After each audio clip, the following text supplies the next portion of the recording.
આજે જો તમે 500 થી 1000 રૂપિયાની એસઆઈપી સ્ટાર્ટ કરી દો છો અને સમય આપો છો 20 થી 30 વર્ષ માટે, તો તમે કરોડપતિ ચોક્કસ બનશો.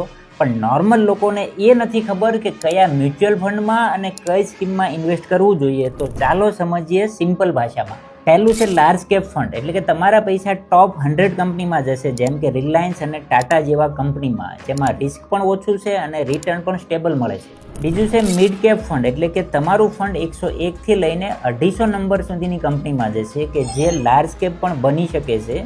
આમાં ખાસ ધ્યાન એ રાખવાનું છે કે થોડું રિસ્ક હોઈ શકે અને સાથે રિટર્ન પણ વધુ મળી શકે છે. ત્રીજું છે સ્મોલ કેપ ફંડ, એટલે કે 251 થી લઈને 500 નંબર સુધીમાં તમારા પૈસા જશે, કે જે બહુ જ વોલેટાઇલ હોય છે, એટલે માર્કેટમાં રિસ્ક પણ વધારે છે અને રિટર્ન પણ વધારે મળે છે. અને હજુ તમને વધારે કન્ફ્યુઝન થતું હોય તો તમે ફ્લેક્સી કેપમાં ઇન્વેસ્ટ કરી શકો છો, કે જે ત્રણેય કેટેગરી એટલે કે લાર્જ કેપ, મિડ કેપ અને સ્મોલ કેપમાં ઇન્વેસ્ટ કરે છે. અને આવી સ્માર્ટ એમએફ સ્કીમની ઇન્ફોર્મેશન માટે મારા પેજને ફોલો કરો.